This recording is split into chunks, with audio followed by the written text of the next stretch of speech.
In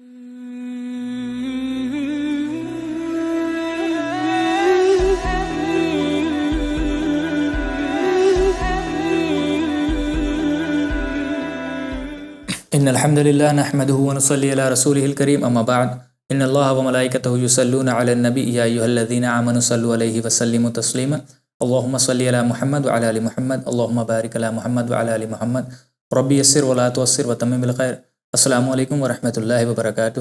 welcome to Al Nasr Islamic classes. پچھلی class میں ہم نے رسول اللہ صلی اللہ علیہ وسلم کی پیدائش کے بارے میں پڑھا تھا، اور جو ڈفرینس آف اوپینین پائے جاتے ہیں رسول اللہ صلی اللہ علیہ وسلم کی پیدائش پر، وہ سارے میں نے ڈسکس کیے تھے۔ جو الگ الگ 3 بڑی کتابوں میں رسول اللہ صلی اللہ علیہ وسلم کی جو سیرت کی 3 بڑی کتابیں ہیں جو کہ شروعاتی دور میں ہی لکھی گئی ہیں، ان کو میں نے ڈسکس کیا تھا۔ وہ میں نے بتایا تھا کہ کس کس میں کیا اختلاف پایا جاتا ہے۔ آج کی اس کلاس میں انشاءاللہ ہم رسول اللہ صلی اللہ علیہ وسلم کے جو بچپن کے واقعات ہیں وہ انشاءاللہ ہم ڈسکس کریں گے۔ دیکھیے رسول اللہ صلی اللہ علیہ وسلم کی اگر ہم سیرت پہ فوکس کریں، اگر ہم ڈیٹیل میں دیکھیں رسول اللہ کی سیرت کو، تو اس میں ایک چیز یہ دکھتی ہے کہ رسول اللہ صلی اللہ علیہ وسلم کے جو بچپن کے واقعات ہیں، اس میں بھی خاص طور سے جو مکے کے واقعات ہیں، مکہ کے واقعات سیرت میں اگر ہم کیلکولیٹ کریں گے، ان کا اگر ہم پرپورشن نکالیں گے تو مشکل سے میکسیمم 25% نکل کر کے آتا ہے۔ اگر پوری سیرت کو ہم کنسٹیٹیوٹ کریں 100% میں سے میکسیمم 20 to 25% جو ہے وہ بنتا ہے مکہ کے دور کا، کیونکہ اس وقت بہت زیادہ لوگوں نے ریکارڈ نہیں کی تھی ان چیزوں کو، اور مکہ کا جو دور تھا وہ بہت زیادہ مشکل کشا وقت تھا، بہت زیادہ مشکلات وہاں پر تھیں، ڈیفیکلٹیز تھیں وہاں پر رسول اللہ صلی اللہ علیہ وسلم اور صحابہ اکرام کے ساتھ۔ تو وہ پیریڈ ہمیں بہت زیادہ نہیں ملتا ہے، لیکن سیرت کا جو بڑا میجر پارٹ ہے وہ ہمیں مدینہ کا ہی ملتا ہے۔ لیکن اگر ہم مدینہ کے پیریڈ کو، صرف مدینہ کو ہی پڑھیں گے تو ہم رسول اللہ صلی اللہ علیہ وسلم کی سیرت کے امپورٹنس کو نہیں جان پائیں گے۔ مکہ کا جو پیریڈ ہے وہ بہت زیادہ امپورٹنٹ ہے وہاں پورے سیرت کو سمجھنے کے لیے اور رسول اللہ کو بھیجے جانے کا مقصد سمجھنے کے لیے۔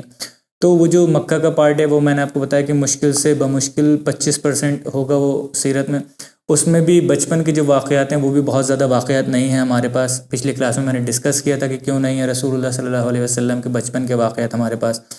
لیکن اللہ تعالیٰ کا کرنا یہ ہے کہ جو امپورٹنٹ چیزیں تھیں، جو ہمیں پتہ ہونا چاہیے تھیں رسول اللہ صلی اللہ علیہ وسلم کے بارے میں، وہ الحمدللہ اللہ تعالیٰ نے پریزرو کری ہیں۔ وہ ساری چیزیں وہ ہمیں ملتی ہیں سیرت سے، جو امپورٹنٹ واقعات ہیں رسول اللہ کی زندگی کے، وہ سارے واقعات ہمیں ملتے ہیں۔ تو انشاءاللہ کچھ چند واقعات جو کہ بہت مشہور واقعات ہیں، جو آپ کو ہر سیرت کی کتاب میں ملیں گے، وہ انشاءاللہ ہم آج کی کلاس میں ڈسکس کریں گے۔ یہ رسول اللہ صلی اللہ علیہ وسلم کی پیدائش سے پہلے ہی ان کے والد کی وفات ہو جاتی ہے، انتقال ہو جاتا ہے، اور جو ان کی والدہ ہیں انہوں نے رسول اللہ کی پیدائش کے بعد انہیں، یہ سب کو پتہ ہے، بہت مشہور سی چیز ہے کہ رسول اللہ کو پالنے کے لیے دے دیا تھا، ڈیزرٹ کے علاقے میں، گاؤں کا جو علاقہ ہوتا ہے وہاں پر پالنے کے لیے دے دیا۔ اب یہ ہمیں سننے میں، یہاں پر ہم لوگ رہتے ہیں جس کلچر میں رہتے ہیں، تھوڑا سا عجیب لگتا ہے کہ پیدا ہوئے بچے کو کسی اور کو کیوں دے دیا پالنے کے لیے، لیکن یہ اس وقت کا کسٹم تھا، اور کسٹم بھی اشرافیہ کا تھا، یعنی کہ ایلیٹ کلاس جو ہوا کرتی تھی مکہ کی، ان لوگوں کا یہ کسٹم تھا۔ ہر کسی کا کسٹم، جو پیسے والے بڑے بزنس مین ہوا کرتے تھے، جن کے پاس کافی سارا پیسہ ہوا کرتا تھا، جو بڑے بڑے گھرانے تھے، بڑے خاندان تھے مکہ کے، ان لوگوں کے یہاں یہ کسٹم چلا کرتا تھا کہ وہ اپنے بچوں کو جب پیدا ہوتے تھے تو 2 سال کے لیے فاسٹر کیئر کے لیے دے دیا کرتے تھے، کسی اور کو پالنے کے لیے دے دیا کرتے تھے۔ دائی جو ہوا کرتے تھے ان دائیوں کو پالنے کے لیے دے دیا کرتے تھے۔ اب اس کے سیرت میں بہت سارے ریزنز بتائے گئے ہیں، عالموں نے بہت سارے اس کے ریزنز بتائے ہیں۔ سارے ریزنز کو ڈسکس نہیں کروں گا، 1-2 ریزن میں آپ کو بتا دیتا ہوں سمجھنے کے لیے۔ ایک ریزن تو بہت آبویس ہے، وہ یہ کہتے ہیں کہ زیادہ تر علماء اکرام کا یہ ماننا ہے کہ جو بچہ ہے اگر وہ گھر پر رہے گا تو اس کو لاڈ پیار بہت زیادہ ملے گا، وہ پیمپر کرا جائے گا اس کو ان کے والدین کے دوارا، یا اور بھی جو گھر والے ہیں، جو فیملی ممبرس ہیں ان کے دوارا۔ تو وہ اپنی جو مکہ کا معاشرہ تھا وہ بہت ہی زیادہ ہارڈ شپس میں تھا، بہت ہی زیادہ وہاں پر سختیاں تھیں، تو اس معاشرے میں شاید وہ ڈھل نہیں پائے گا، اس کو آگے زندگی جینے میں ہو سکتا ہے کہ مشکلات پیدا ہوں۔ تو اس وجہ سے اس بچے کو شروعات کے 2-2.5 سال جو ہیں وہ فاسٹر کیئر میں دیا جاتا تھا، تاکہ بچہ جو ہے بالکل ہارڈ انوائرمنٹ میں رہ کر کے آئے اور وہ اپنے آپ کو سنبھالنا سیکھے، اور وہ اس جو مکہ کا جو معاشرہ تھا اس معاشرے میں اپنے آپ کو ایک طریقے سے کہہ لیجیے کہ کیپیبل بنائے کہ وہ اس معاشرے میں سروائیو کر سکے، بہت اچھے سے جی سکے۔ ایک تو یہ بہت بڑا ریزن دیا جاتا ہے، اور دوسرا ریزن یہ دیا جاتا ہے جو کہ بہت مشہور ہے کہ وہاں کے جو بدو تھے، جو پالنے والے تھے، جو لوگ فاسٹر کیئر کیا کرتے تھے، جو لوگ پالنے کے لیے لے جایا کرتے تھے دائی، ان کے جو خاندان تھے وہ پیور عربک خاندان تھے، اور ایسے تھے کہ ان کو عربک لینگویج پہ بہت زبردست کمانڈ تھی، ان کی جو عربک تھی بالکل پیور عربک تھی۔ تو اپنے عربک کے ڈائلیکٹس وغیرہ کو سیو کرنے کے لیے کہ یہ جو بچہ ہمارا پیدا ہو کہیں ایسا نہ ہو کہ اس کی لینگویج تھوڑی سی خراب ہو جائے، تو اس کو پیور عربک سکھانے کے لیے اس کو فاسٹر کیئر میں دیا جاتا تھا کہ وہاں رہے گا تو بالکل جو پیور عربک لینگویج ہے وہ سیکھ سکے گا اور اس پر کمانڈ ہو جائے گی اس کی، کیونکہ بچپن میں ایک بار اس نے لینگویج سیکھ لی، جس لینگویج پر اس کی کمانڈ ہو گئے تو پھر زندگی بھر وہی لینگویج بولتا ہے۔ یہ آپ نے دیکھا ہوگا بہت سارے معاشروں میں تھوڑی تھوڑی جگہوں پر جو ہوتا ہے بھاشاؤں کا یعنی کہ لینگویجز کا جو ہوتا ہے زبان میں بہت زیادہ چینجز آ جاتے ہیں۔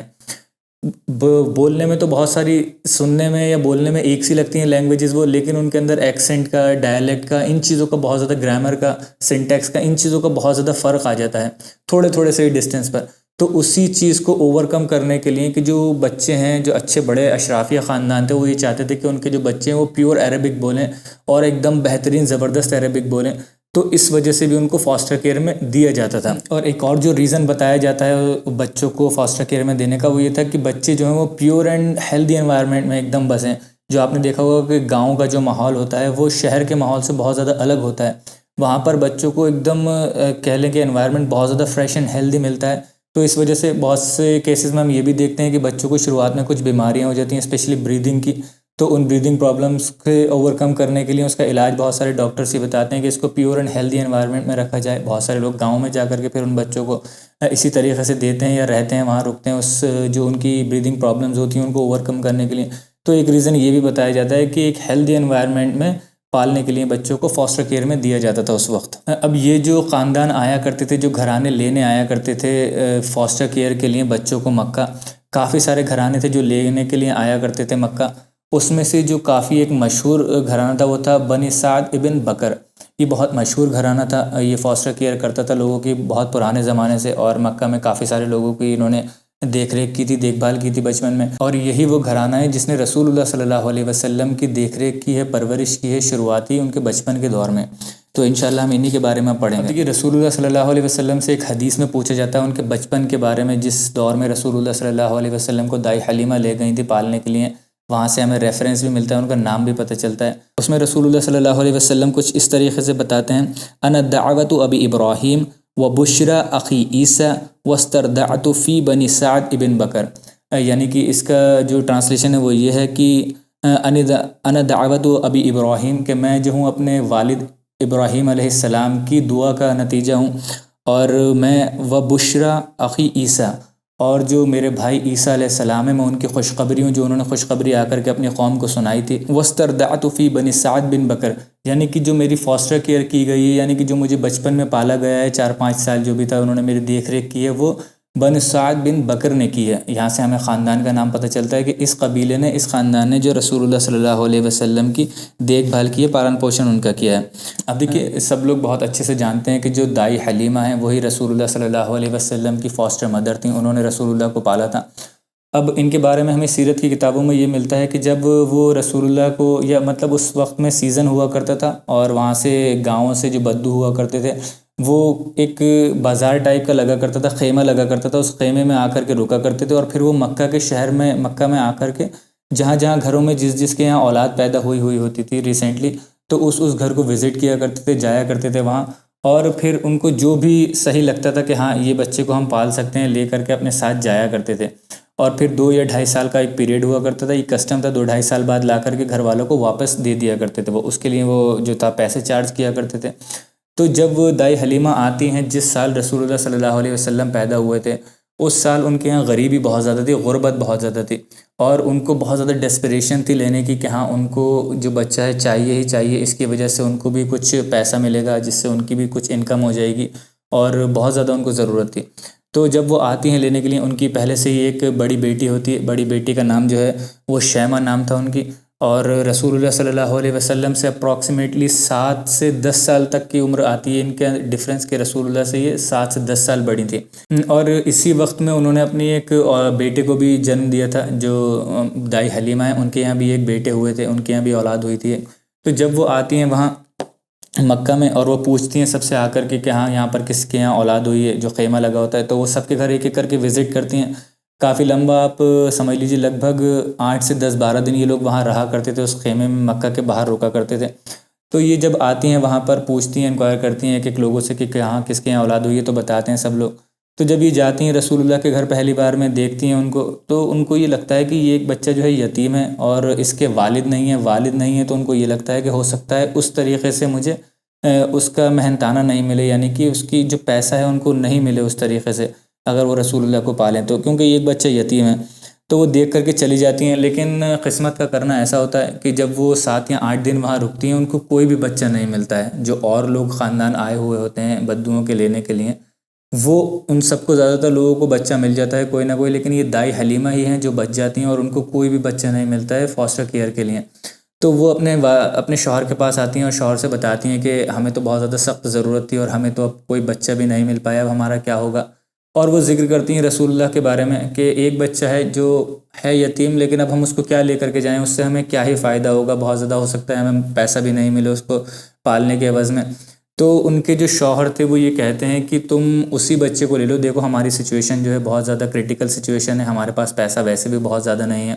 اب تمہیں جب ایک بچہ مل رہا ہے تو اسی کو لے لو، اور تھوڑا بہت تو پیسہ ملے گا، جو بھی ملے گا ہو سکتا ہے اس کے عوض میں اللہ تعالیٰ ہمارے یہاں برکتیں نازل کر دے۔ تو ان کے جو شوہر تھے وہ ایک طریقے سے ان کو انسپائر کرتے ہیں، وہ کہتے ہیں کہ ٹھیک ہے، وہ چلی جاتی ہیں، واپس جاتی ہیں حضرت آمنہ کے گھر اور ان سے کہتی ہیں کہ ٹھیک ہے میں اس کو بچے کو پالوں گی۔ حضرت آمنہ جو ہیں وہ ان کو دے دیتی ہیں دائی حلیمہ کو رسول اللہ کو پالنے کے لیے، اور وہ رسول اللہ کو اپنے پاس سے جب لے کر کے جاتی ہیں، جس دن سے مطلب اپنے سمجھ لیجیے خچر پر بیٹھالتی ہیں، اس دن سے ہی ان کے یہاں برکتیں نازل ہونا شروع ہو جاتی ہیں۔ وہ کہتے ہیں کہ جس خچر پر وہ آئے تھے بیٹھ کر کے وہ بہت زیادہ کمزور تھا اور بہت زیادہ اسپیڈ بھی نہیں تھی، بڑے ہلکے ہلکے چلتا تھا وہ، لیکن جب سے انہوں نے رسول اللہ صلی اللہ علیہ وسلم کو جیسے ہی اس پر بیٹھاتی ہیں اپنے گھر واپس جانے کے لیے،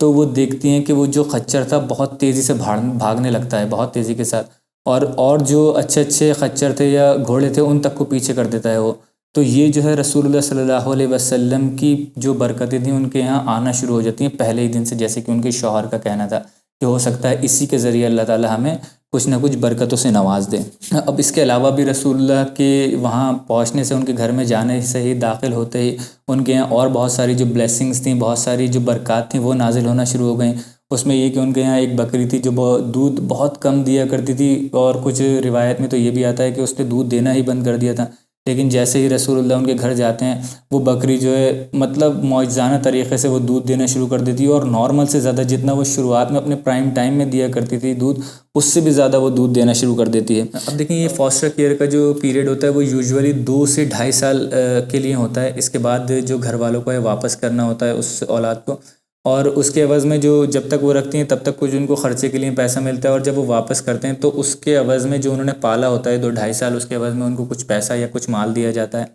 تو جب دائی حلیمہ نے 2-2.5 سال رسول اللہ کو پالا اپنے پاس، اور جب وہ ان کی والدہ کے پاس حضرت آمنہ کے پاس لے کر کے جاتی ہیں تو وہ بہت زیادہ اٹیچ ہو جاتی ہیں رسول اللہ صلی اللہ علیہ وسلم سے، اور پھر وہ ان کی والدہ کے پاس جاتی ہیں تو وہ دینا نہیں چاہتی ہیں، وہ چاہتی ہیں کہ کچھ اور وقت یہ جو رسول اللہ ہیں وہ ان کے پاس رک جائیں، اور وہ بہانے بنانا شروع کرتی ہیں کہ دیکھو ابھی تھوڑی سی بیماریاں بہت زیادہ چل رہی ہیں، اور یہ ہیلدی انوائرمنٹ میں ہے وہاں پر، اور ایک دم اس کو یہاں پر آنا ٹھیک نہیں رہے گا، اور کہو تو میں اور ٹائم اور وقت جو ہے اس کو اپنے ساتھ رکھ سکتی ہوں، اور میں اس کی بہت اچھے سے پرورش کروں گا، کافی سارے وہ جو ہیں بہانے بناتی ہیں۔ تو حضرت آمنہ جو ہیں وہ کہتی ہیں کہ ٹھیک ہے تم کچھ وقت اور اس کو اپنے پاس رکھ لو۔ تو حضرت یہ دائی حلیمہ جو تھیں وہ واپس رسول اللہ کو اپنے گھر لے آتی ہیں۔ اب جب یہ اپنے گھر لے آتی ہیں تو یہاں پر جو سیکنڈ فیز شروع ہوتا ہے رسول اللہ کا دائی حلیمہ کے گھر میں، جب یہ سیکنڈ فیز شروع ہوتا ہے، اس سیکنڈ فیز میں ایک بہت بڑا بہت مشہور واقعہ ہوتا ہے جو ہے شق الصدر کا واقعہ، یعنی کہ رسول اللہ صلی اللہ علیہ وسلم کے سینے کو چاک کر کے ان کا جو دل نکال کر کے دھویا گیا تھا اس کو کہتے ہیں شق الصدر، جو کہ قرآن میں بھی جس کا ہمیں ریفرنس ملتا ہے، جس کی اوتھینٹسٹی جو ہے 100% ٹرو ہے، اور اتنی اوتھینٹک کوئی چیز ہو نہیں سکتی، کیونکہ یہ اللہ کے کلام ہے، اللہ کے کلام میں اس چیز کو مینشن کیا گیا ہے۔ اب دیکھیں اس شق الصدر کے واقعے میں ہوتا کیا ہے کہ جب رسول اللہ صلی اللہ علیہ وسلم کی عمر لگ بھگ 4 سال کی ہوتی ہے تو اپنے جو ان کے فاسٹر سبلنگس تھے ان کے ساتھ کھیل رہے تھے، جو دائی حلیمہ کی ایک بیٹا اور ایک بیٹی تھیں، اور وہاں کے کچھ بچوں کے ساتھ رسول اللہ صلی اللہ علیہ وسلم گھر کے باہر کھیل رہے تھے۔ جب وہاں کھیل رہے ہوتے ہیں تو جبرائیل امین آتے ہیں، اور جو بچے کھیل رہے ہوتے ہیں وہ زیادہ تر بچے بھاگ جاتے ہیں، سارے ہی بچے آلموسٹ بھاگ جاتے ہیں، لیکن رسول اللہ صلی اللہ علیہ وسلم کھڑے رہتے ہیں، اور جبرائیل علیہ السلام جب ان کے پاس جاتے ہیں ان کا ہاتھ پکڑ لیتے ہیں رسول اللہ کا۔ اب دیکھیے یہاں پر رسول اللہ کی ہمیں بریوری کے بارے میں بھی پتہ چلتا ہے، بچپن سے ہی اللہ تعالیٰ نے ان کے اندر جو یہ کیریکٹرسٹکس سے بھرے تھے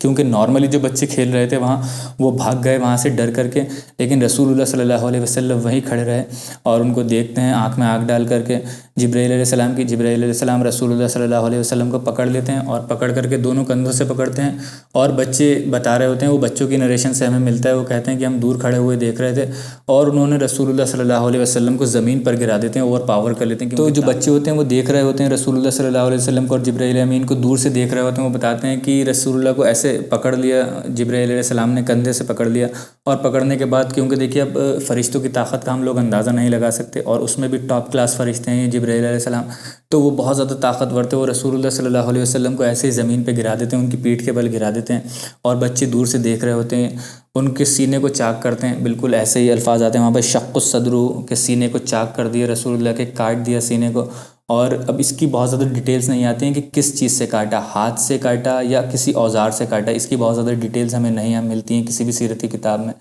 جب گرا دیتے ہیں، کاٹ دیتے ہیں، تو ان کا دل نکالتے ہیں، دل نکالنے کے بعد ایک گولڈن پیالہ ہوتا ہے، اس گولڈن پیالے کے اندر رکھ کر کے رسول اللہ صلی اللہ علیہ وسلم کے دل کو دھوتے ہیں، اور دھونے سے پہلے ایک یہ کرتے ہیں، جب ان کا دل نکالتے ہیں تو اس میں کالا گوشت کا لوتھڑا ٹائپ کا لگا ہوتا ہے، گوشت کا ٹکڑا، اس کو نکال کر کے جبرائیل علیہ السلام پھینکتے ہیں اور کہتے ہیں کہ حاذ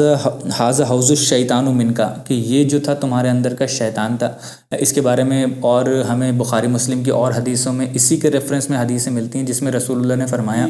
جب ابن آدم کے یہاں کوئی اولاد پیدا ہوتی ہے تو جو شیطان ہے اس کی دشمنی میں اس کے ساتھ ایک قرین لگا دیتا ہے، تاکہ وہ اس کو برائیوں میں انوالو کرے، اس کو دلوں میں وسوسے ڈالے، اس کو برائی کی طرف مائل کرے۔ اور اسی کے ریفرنس میں ایک اور حدیث ملتی ہے جس میں رسول اللہ کہتے ہیں کہ جب ابن آدم کے یہاں کوئی اولاد پیدا ہوتی ہے تو اس کی دشمنی میں، اس کی جلن و حسد میں جو شیطان ہے وہ اس کے یہاں نوچتا ہے، پنچ کرتا ہے بہت زور سے، اور اسی نوچنے کی وجہ سے جو ہے وہ بچہ جو ہے پہلی بار روتا ہے۔ تو یہ اسی کے ضمن میں ہمیں ریفرنس میں ہمیں یہ کچھ حدیثیں ملتی ہیں۔ اس کے بعد رسول اللہ صلی اللہ علیہ وسلم کہتے ہیں کہ جو ان کا دل تھا وہ نکال کر کے زمزم کے پانی سے دھویا جاتا ہے، گولڈن پیالے میں رکھ کر کے ان کے جو دل ہے اس کو دھویا جاتا ہے، اور پھر ان کے ان کا جو دل تھا واپس سینے میں رکھ کر کے اس کو سیل کر دیا جاتا ہے، اور یہ ہمیں ڈیٹیلز ملتی ہیں۔ اس کے بعد جو بچے تھے جو ان کے ساتھ کھیل رہے تھے رسول اللہ صلی اللہ علیہ وسلم کے ساتھ، ان کے جو بھائی بہن تھے وہ بھاگتے ہوئے جاتے ہیں، اب اس چیز کو بہت دور سے دیکھ رہے ہیں، ان کے بالکل ہوش ہو جاتے ہیں اور وہ بھاگتے ہوئے جاتے ہیں اپنے گھر، اور کہتے ہیں کہ دائی حلیمہ سے کہتے ہیں کہ ہمارے بھائی کو مار دیا، اور ہمارے بھائی کو مار دیا، کیونکہ بچوں کو تو وہاں سے ایسا دکھ رہا تھا۔ تو دائی حلیمہ جلدی سے بھاگی آتی ہیں، تو وہاں پر رسول اللہ صلی اللہ علیہ وسلم صرف زمین پر بیٹھے ہوئے ہوتے ہیں، اور ان کے چہرے کا رنگ اڑا ہوا ہوتا ہے، کوئی ان کے ذہن میں مطلب کوئی چیخیں نہیں مار رہے ہوتے ہیں، کوئی ان کے ایکسپریشن سے نہیں پتہ چلتا ہے کہ بہت زیادہ ڈرے ہوئے ہیں، لیکن ہاں ان کا چہرہ جو ہے پیلا ہوا ہوتا ہے، جس سے دائی حلیمہ کو یہ اندازہ ہوتا ہے کہ کچھ تو اس کے ساتھ ہوا ہے، اور بالکل ان کے چہرے کی ایک دم رنگت اڑی ہوئی ہوتی ہے، پیلا ان کا چہرہ ہوتا ہے۔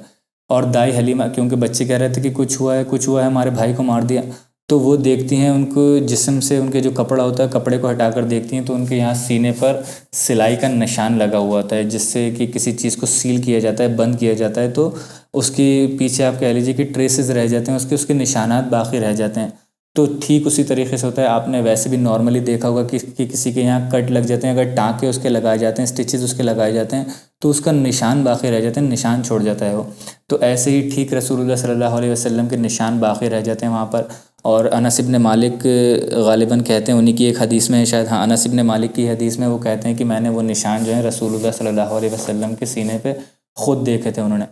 اب دیکھیے ایک چیز یہاں پر غور و فکر کرنے والی ہے، پونڈر کرنے والی ہے، کہ رسول اللہ صلی اللہ علیہ وسلم کو جس وقت سینہ چاک کیا تو ہمیں یہ بھی نہیں پتہ چلتا ہے بہت زیادہ ڈیٹیل سے کہ ان کا سینہ کس چیز سے چاک کیا گیا، کس اوزار سے چاک کیا گیا۔ اب وہاں پر خون کے ذرا سی بھی ٹریسز نہیں ملتے ہیں، ذرا سے بھی نشانات نہیں ملتے ہیں، کیونکہ جب کسی کا سینہ اس طریقے سے چاک کیا جائے گا تو وہاں تو بہت زیادہ خون ہی خون ہوگا، زمین پر، کپڑوں پر بہت زیادہ۔ تو یہ چیزیں ہمیں نہیں ملتی ہیں، بالکل بھی نہیں پتہ چلتی ہیں، لیکن ایک چیز جو ہے وہ رہ جاتی ہے، جو کہ ان کے سینے کے بند کرنے کا جو نشان ہے، ٹریسز جو ہیں، ٹانکوں کے نشان آپ کہہ لیجیے ایک طریقے سے، وہ کیسے رہ گئے۔ تو یہ ایک طریقے سے بتانے کی کہ رسول اللہ صلی اللہ علیہ وسلم کو درد بھی نہیں ہوا، تکلیف بھی نہیں ہوئی، کوئی خون بھی نہیں نکلا، اور اللہ چاہتا تو یہ نشان بھی نہیں رکھتا، نشان بھی غائب کر دیتا، لیکن اس نشان کو رکھنے کا ایک مقصد تھا کہ جس سے جو صحابہ اکرام ہیں یا جو لوگ موجود ہیں وہ رسول اللہ صلی اللہ علیہ وسلم کی اس واقعے کو، جو کہ اتنا بڑا، اتنا معجزانہ واقعہ ہے، جس کے اوپر اگر رسول اللہ کے اوپر ایمان نہیں ہے آپ کا تو پھر بڑا مشکل ہے کہ اس واقعے کو آپ مانیں، مشکل کیا امپاسبل ہے،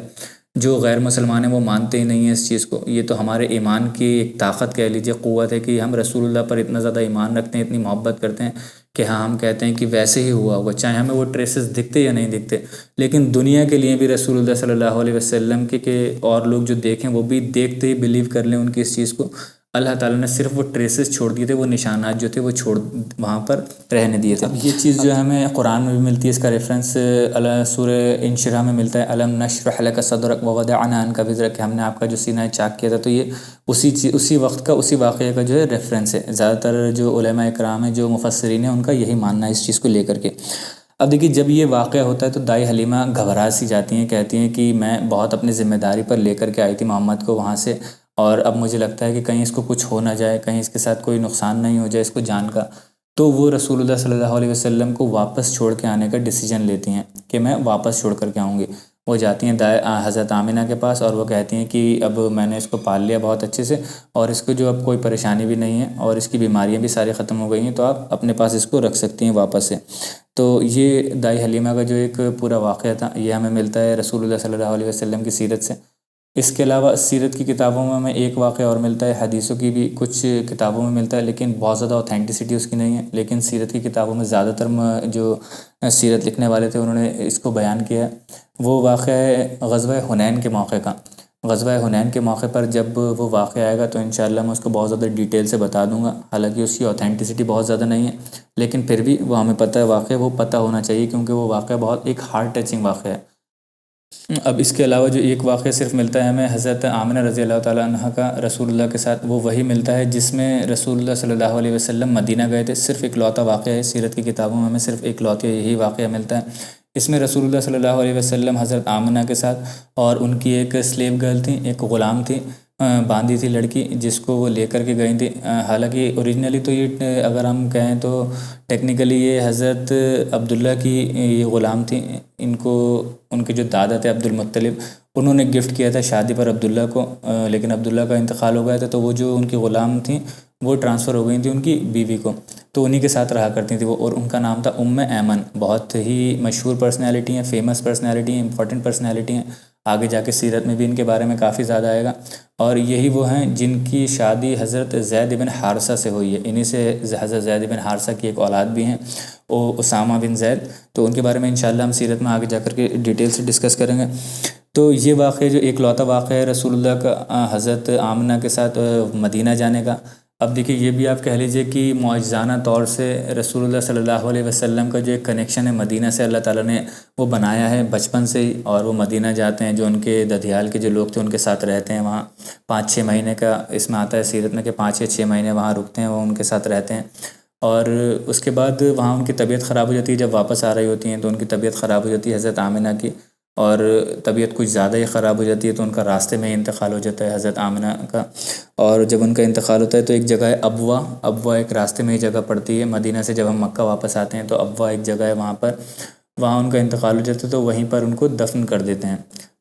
حضرت ایمن کے وہ کچھ لوگوں سے ہیلپ لیتی ہیں اور کچھ لوگوں کی مدد سے ان کو وہیں دفن کر دیتی ہیں، ابوا جو جگہ ہے. اب دیکھیے رسول اللہ صلی اللہ علیہ وسلم کی والدہ سے متعلق ایک اور ہمیں حدیثوں سے اسی واقعے کے ریفرنس میں ملتا ہے کہ رسول اللہ صلی اللہ علیہ وسلم ایک بار صحابہ اکرام کے ساتھ جا رہے تھے اور مدینہ سے واپس آ رہے تھے، اور آتے آتے رسول اللہ صلی اللہ علیہ وسلم جیسے سیدھے چل رہے ہیں تو وہ اپنی ڈائریکشن بدل دیتے ہیں، دوسری ڈائریکشن میں جانا شروع کر دیتے ہیں. اور صحابہ اکرام کیونکہ رسول اللہ صلی اللہ علیہ وسلم سے اتنی محبت اور اتنی عزت ان کی کیا کرتے تھے، احترام ان کا اتنا زیادہ کیا کرتے تھے کہ پوچھتے بھی نہیں ہیں رسول اللہ سے کہ رسول اللہ آپ کدھر جا رہے ہیں. صحابہ اکرام بھی رسول اللہ صلی اللہ علیہ وسلم کے ساتھ چلنا، اپنی ڈائریکشن چینج کر دیتے ہیں، ان کے پیچھے پیچھے چلے جاتے ہیں. تو رسول اللہ صلی اللہ علیہ وسلم ایک جگہ پر پہنچتے ہیں، وہاں پر ایک قبر ہوتی ہے، اس قبر کے پاس بیٹھتے ہیں رسول اللہ صلی اللہ علیہ وسلم اور زار و قطار رونا شروع کر دیتے ہیں، اور بہت زیادہ روتے ہیں. اور صحابہ اکرام کہتے ہیں کہ ان کی پوری داڑھی مبارک جو تھی وہ بھیگ جاتی ہے، اس سے آنسو ٹپکنا شروع ہو جاتے ہیں، اور اتنا روتے ہیں کہ جو صحابہ اکرام موجود تھے اس وقت رسول اللہ کے پاس وہ بھی رونے لگتے ہیں رسول اللہ کو دیکھ کر کے. تو رسول اللہ سے کچھ صحابہ بڑی ہمت کر کر کے پوچھتے ہیں کہ یا رسول اللہ کیا ہوا؟ تو رسول اللہ صلی اللہ علیہ وسلم بتاتے ہیں، بہت مشہور حدیث ہے یہ، کہ میں نے تمہیں قبروں پر جانے کے لیے منع کیا تھا، لیکن آج میں تمہیں اجازت دیتا ہوں کہ تم اپنے گھر والوں کے قبروں پر جایا کرو اور ان کے لیے دعائے مغفرت کیا کرو. وہ اپنا بھی واقعہ بتاتے ہیں کہ اللہ تعالیٰ سے میں نے اپنی والد اور والدہ کی مغفرت کے لیے دعا کی اجازت مانگی تو اللہ تعالیٰ نے منع کر دیا. پھر میں نے اللہ تعالیٰ سے اجازت مانگی کہ میں ان کی قبر کو وزٹ کروں، ان کی جو قبر ہے، جو گریو ہے ان کی دیکھ کر کے آؤں اس کو. تو اللہ تعالیٰ نے مجھے اس چیز کی اجازت دے دی. تو وہ رسول اللہ صلی اللہ علیہ وسلم اپنی والدہ کی قبر پر آتے ہیں اور وہاں بیٹھ کر کے ان کو وہ یاد کرتے ہیں، بہت زیادہ یاد کرتے ہیں ان کو، اور ان کی یاد میں بہت زیادہ زار و قطار آنسو بہاتے ہیں. دیکھیے ماں کے ساتھ یا والدین کے ساتھ ہی کہہ لیجیے، اس میں بھی اسپیشلی ماں کے ساتھ اولادوں کا ایک الگ ہی ٹائپ کا ریلیشن شپ ہوتا ہے. حالانکہ رسول اللہ صلی اللہ علیہ وسلم نے بہت زیادہ وقت نہیں بتایا تھا اپنی والدہ کے ساتھ، لیکن پھر بھی وہ جو محبت تھی، وہ جو آپ کہہ لیجیے رحم ہے، رحم کا جو رشتہ ہے، اس کی وجہ سے رسول اللہ کو بہت زیادہ محبت تھی اپنی والدہ سے، جس کی وجہ سے وہ یاد کر کے ان کو رو رہے تھے وہاں پر. تو یہ واقعہ ہمیں ملتا ہے اور ان کی والدہ کے متعلق رسول اللہ کی. دیکھیے جب ان کی والدہ کا انتقال ہو جاتا ہے، رسول اللہ کی والدہ کا انتقال ہو جاتا ہے، تو ان کی کفالت جو ہے اب ان کے دادا کے پاس پہنچتی ہے. ان کے دادا عبد المطلب جو تھے، اور ان کے دادا جو تھے بہت زیادہ محبت کرتے ہیں. سیرت کی جتنی بھی کتابوں میں آپ پڑھیں گے تو ہمیں یہی ملتا ہے کہ بہت زیادہ محبت کیا کرتے تھے رسول اللہ سے. اور اس وقت رسول اللہ کی عمر کوئی لگ بھگ 6 سال رہی ہوگی رسول اللہ کی عمر جب ان کی والدہ کا انتقال ہوا تھا. تو ان کے دادا جو کہ قریش کے چیفٹن تھے، سردار تھے، وہ اپنے ساتھ رسول اللہ کو رکھا کرتے تھے زیادہ تر. اور ان کے جو دادا تھے وہ کعبے کے باہر ایک جگہ تھی، وہاں پر ایک انہوں نے پتھر ٹائپ کا ڈالا ہوا تھا اور وہ تھوڑا اونچا ہوا پلیٹ فارم ٹائپ تھا، وہاں پر آ کر کے بیٹھا کرتے تھے. عبد المطلب شام کو جب اس کعبے کی چھائیں ہو جایا کرتی تھی، اسے سورج نیچے ہو جایا کرتا تھا کافی، تو وہ آ کر کے بیٹھا کرتے تھے اور لوگوں کے معاملات سنا کرتے تھے، اور کوئی پریشانی کسی کی ہوا کرتی تھی تو ان کا حل بھی دیا کرتے تھے ان کو. ایک طریقے سے وہ پورے خالی بنو ہاشم کے ہی لیڈر نہیں تھے، پورے مکہ کے ہی ایک طریقے سے لیڈر کنسیڈر کیے جاتے تھے وہ، جو میں نے آپ کو پچھلی کلاسوں میں بتایا بھی، ان کی ویلیو بہت زیادہ تھی. تو وہ سب کی پریشانیوں کو سنا کرتے تھے اور ان کی پریشانیوں کی حل کیا کرتے تھے،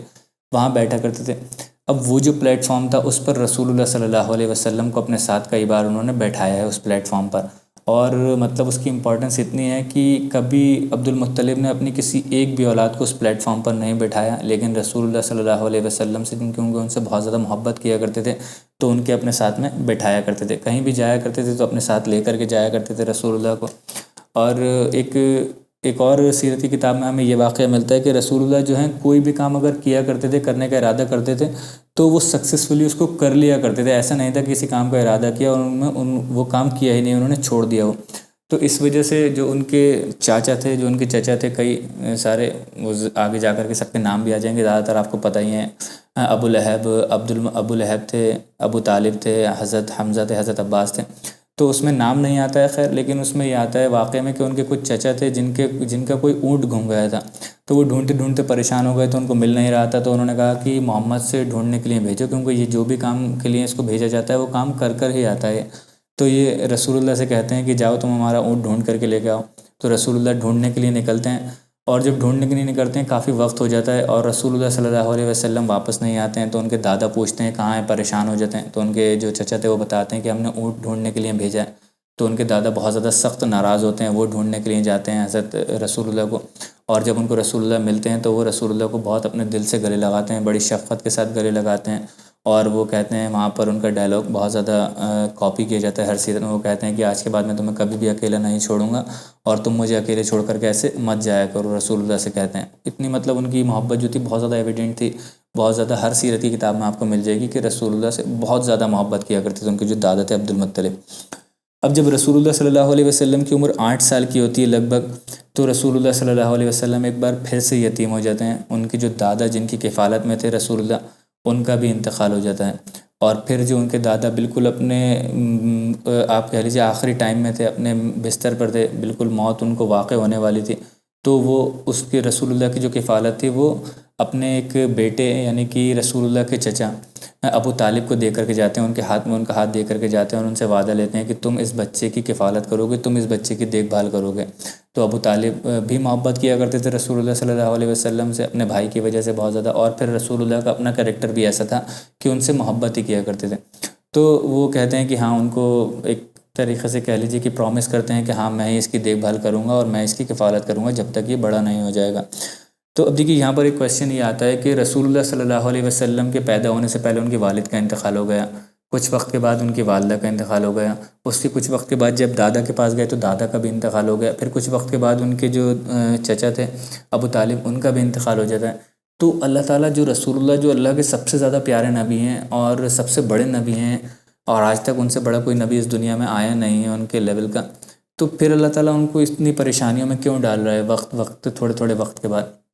دیکھیے، اس کو محدثین نے یا علماء اکرام نے اس طریقے سے بتایا ہے، مفسرین نے، کہ جو اللہ تعالیٰ کے جتنے زیادہ محبوب بندے ہوتے ہیں اللہ تعالیٰ ان کو اتنا ہی زیادہ آزماتا ہے۔ یہ ہماری کم عقلی ہے کہ ہم کسی کے انتقال ہو جانے کو، کسی کے دور ہو جانے کو ہم یہ سمجھتے ہیں کہ اللہ تعالیٰ نے اس کے اوپر مصیبت کا پہاڑ توڑ دیا، حالانکہ وہ مصیبت کا پہاڑ نہیں ہوتا ہے، وہ اللہ تعالیٰ کی آزمائش ہوتی ہے۔ اور جس سے اللہ تعالیٰ سب سے زیادہ جتنی محبت کرتا ہے اتنا ہی زیادہ اس لیول پر جا کر کے اللہ تعالیٰ اس کو آزماتا ہے۔ تو یہاں پر رسول اللہ صلی اللہ علیہ وسلم کو اللہ تعالیٰ آزما رہا تھا۔ اور اس کے علاوہ کچھ مفسرین ہیں جن کا قرآن پر بہت زیادہ کمانڈ ہوتی ہے، تو وہ کہتے ہیں کہ جس طریقے سے اللہ تعالیٰ نے موسیٰ علیہ السلام کو بالکل اکیلے پالا تھا، اور ان کے اوپر ان کے کسی کا مطلب آپ کہہ لیجئے کہ قرآن میں بھی آتا ہے، سورہ طٰہٰ میں آتا ہے، آیت نمبر 41 میں اللہ تعالیٰ کہتا ہے کہ تمہارے اوپر کسی کا احسان نہیں ہے، تمہارے اوپر کسی کا فیور نہیں ہے۔ ہم یہ دیکھتے ہیں کہ اگر کوئی کسی کو لے کر کے پالتا ہے، یا ایون ماں باپ بھی ہوتے ہیں، اگر ماں باپ کی بات نہیں سنے اولاد بڑے ہو کر کے، تو ماں باپ فوراً یہ کہہ دیتے ہیں کہ اس چیز کا صلہ دے رہا ہے تو ہم نے تجھے پال پوس کر بڑا کیا، اس کا یہ صلہ دے رہا ہے تو ہمیں۔ اور اس کے علاوہ آپ سوچ لیجیے، جو لوگ لے کر کے پالتے ہیں وہ تو فوراً ہی یہ طعنہ دے دیتے ہیں کہ اس کو پالنا ہی ہمارا بیکار ہوا، ہم نے اس دن کے لیے اس کو پالا تھا، اس نے ہمارا جو ہے احسان، بہت سارے احسان بھی جتا دیتے ہیں کہ تیرے اوپر ہمارا اتنا بڑا احسان ہے کہ ہم نے تجھے پالا اور تو ہمارے ساتھ یہ کر رہا ہے۔ تو اس چیز کو کہ رسول اللہ صلی اللہ علیہ وسلم کے اوپر کسی کا فیور نہیں رہے، جب رسول اللہ اتنی بڑی دعوت لے کر کے اٹھیں گے تو ان سے کوئی یہ کہنے والا نہ ہو کہ ہم نے تمہارے اوپر اتنا بڑا احسان کیا ہے، اتنا بڑا تمہارے اوپر فیور کیا ہے، اور تم اس چیز کا نتیجہ ہمیں یہ دے رہا ہے۔ تو اس چیز کو اللہ تعالیٰ نے کہہ لیجیے ایک طریقے سے، اور اللہ تعالیٰ قرآن میں بھی یہ کہتا ہے، سورہ دہا میں اللہ تعالیٰ یہ کہتا ہے کہ الم یجد کا یتیما فآویٰ، کسی کو سپورٹ کرتا ہے کہ جب آپ یتیم تو ہم تھے جس نے آپ کو پالا،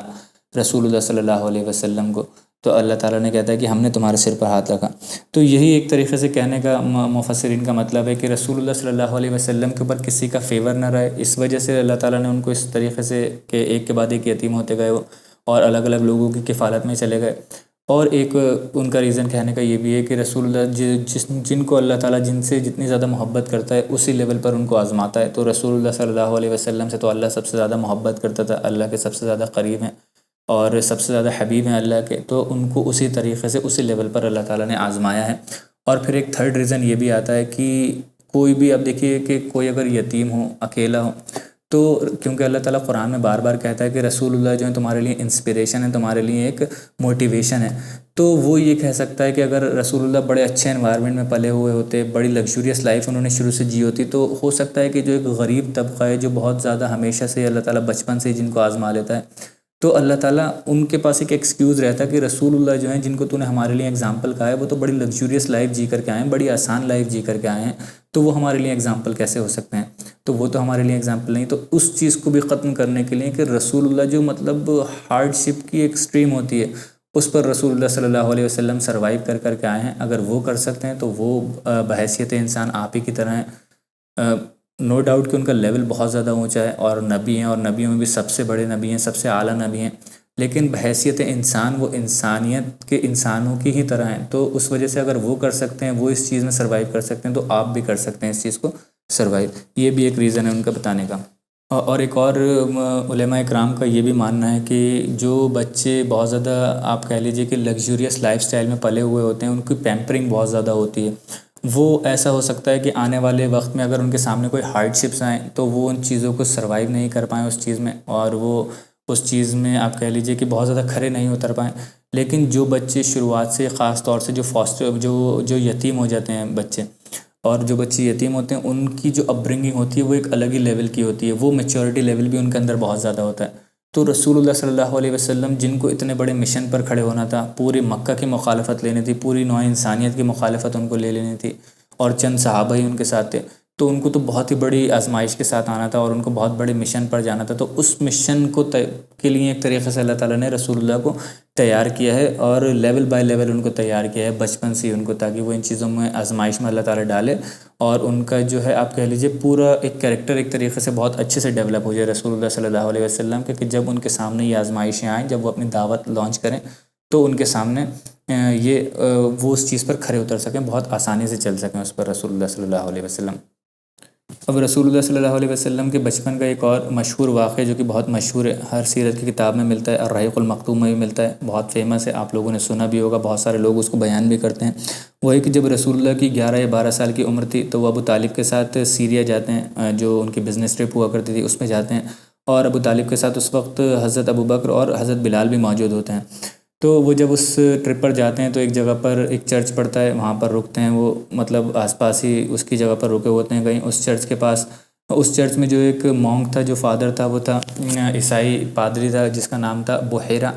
اور بحیرہ کا بہت مشہور واقعہ ہے، بحیرہ بھی بہت سارے لوگ اسے کہتے ہیں۔ تو بحیرہ ہوتا ہے، وہ بحیرہ جو ہے وہ بھاگتا ہوا آتا ہے ابو طالب کے پاس، اور وہ کہتا ہے کہ تم میں سے کچھ روایتوں میں یہ آتا ہے کہ ڈائریکٹلی رسول اللہ صلی اللہ علیہ وسلم کو کہتا ہے کہ یہ بچہ جو ہے تم میں نبی ہے، یا وہ ویسے ہی کہتا ہے کہ تم لوگوں میں سے ایک نبی تم لوگوں میں موجود ہے۔ تو وہ ان کو اپنے ساتھ لے جاتا ہے، اپنے چرچ میں لے جاتا ہے، چرچ کے پاس ہی اس کا ایک گھر ہوتا ہے چھوٹا سا بنا ہوا، اس گھر میں لے جاتا ہے، اور وہاں ان کی خاطر تواضع کرتا ہے بہت، اور وہ بتاتا ہے کہ میں نے دیکھا کہ وہ بچہ جب چل رہا تھا تو اس کے پیچھے پیچھے مطلب اس کے سر کے اوپر جو ہے بادل ہمیشہ اس کو سایہ کرتے ہوئے چل رہے تھے، تاکہ اس کو دھوپ کی پریشانیاں سختیاں نہیں اٹھانی پڑیں، اور جو پیڑ تھے وہ اس کو سجدہ کر رہے تھے، اس کے اوپر چھاؤں کر رہے تھے، بہت ساری ڈیٹیل بتاتا ہے، وہ بتانے کی ضرورت نہیں، بہت اب مشہور واقعہ ہے، آپ نے زیادہ تر لوگوں نے سنا ہوگا۔ تو اس کے بعد وہاں پر جو رومنس تھے، ان کی آرمی کے کچھ لوگ آتے ہیں ڈھونڈنے، وہ کہتے ہیں کہ ہم نے ایک بچے کو ڈھونڈ رہے ہیں، یعنی کہ ان کے پروفیسی تھی کہ ایک نبی آنے والا ہے، تو اس نبی کو ختم کرنا چاہتے تھے، کچھ بہت زیادہ ڈیٹیل میں اگر آپ اس کی جائیں تو بحیرہ جو تھا وہ منع کر دیتا ہے، وہ کہتا ہے کہ نہیں، یہاں تو کوئی ایسا بچہ نہیں آیا، اور پھر وہ ابو طالب کو بتاتا ہے کہ تم اس بچے کو لے جاؤ واپس، جہاں سے آئے ہو مکہ تم واپس لے جاؤ، اور جب یہ نبوت کا اعلان کرے گا، نبی ہوگا، تو پھر اس کی دعوت کو ہر کوئی قبول کرے گا، یہ ہمارے یہاں کتاب میں بھی اس کے بارے میں لکھا ہوا ہے۔ تو ابو طالب جو ہے وہاں سے واپس آ جاتے ہیں، مکہ چلے جاتے ہیں۔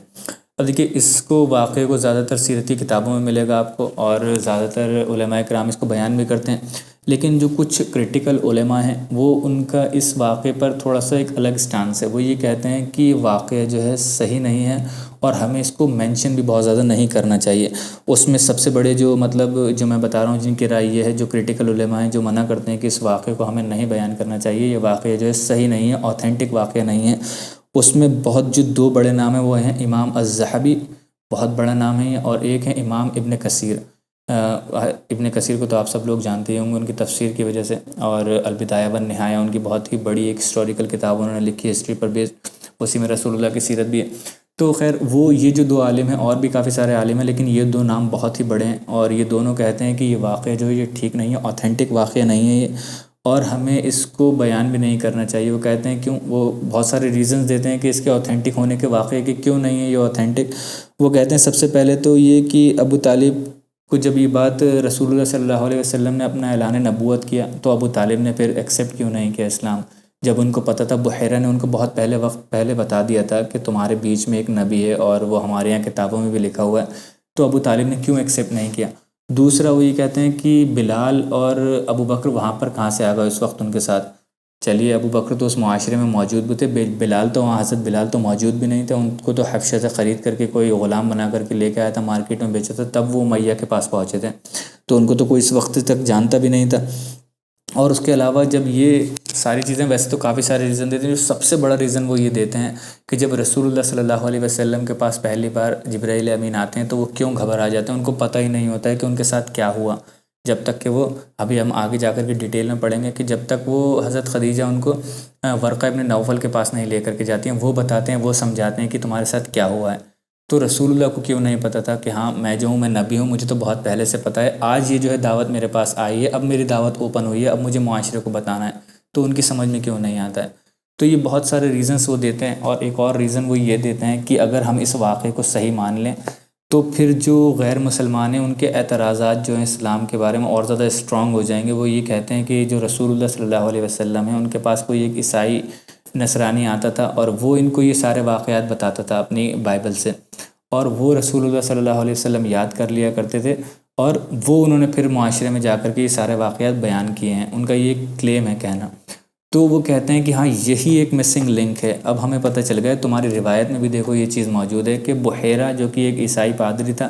اس نے محمد صلی اللہ علیہ وسلم کو بتایا کہ ہماری ایک نبی کے آنے کی ایک بشارت ہے، یہ سب کچھ ان کو وہاں سے پتہ چلا۔ تو انہوں نے پورا ایک پلاٹ سیٹ کیا، اتنے سال انہوں نے ساری چیزیں پڑھی بہت محنت کے ساتھ کہ ہاں مجھے ہر چیز کو ایک ایک چیز کو آتھینٹک رکھنا ہے. اور انہوں نے پھر جب وہ اپنی دعوت لانچ کی ہے تو اتنی آتھینٹک رکھی ہے کہ کسی کو شک بھی نہیں ہو پایا، حالانکہ وہ پری پلان تھا ان کا پہلے سے ہی. جب بحیرہ نے ان کو بتایا تھا تب سے انہوں نے پلاننگ کرنا شروع کر دی تھی یہ چیز. تو دیکھیے آبویس سی چیز ہے، یہ ہو بھی سکتا ہے یہ ریزننگ صحیح بھی ہوں. تو مجھے یہ لگتا ہے کہ ابن کثیر کی یا امام الذہبی جو ہیں ان کی رائے زیادہ اسٹرانگ ہے، ان کی رائے زیادہ اس چیز پر اوتھینٹک ہے کہ ہاں یہ واقعہ جو ہے اوتھینٹک نہیں ہے، اس کی جو سند ہے یا اس کا جو معاملہ ہے، یہ پورا معاملہ جو یہ صحیح نہیں ہے. ہمیں اس کو نہ زیادہ ماننا چاہیے نہ زیادہ بیان کرنا چاہیے. جب کبھی بھی ہم اس کو بیان کریں تو اسی لیے بیان کرنا چاہیے جیسا کہ میں نے ابھی بیان کیا ہے، یہ بتانے کے لیے کہ یہ واقعہ جو ہے صحیح نہیں ہے، اوتھینٹک نہیں ہے، اس میں کچھ نہ کچھ گڑبڑ ہے اس واقعے میں. تو یہ بہت مشہور واقعہ تھا، اس کو ڈسکس کرنا امپورٹنٹ تھا کیونکہ زیادہ تر سیرت کی کتابوں میں یہ واقعہ مینشن ہے. اور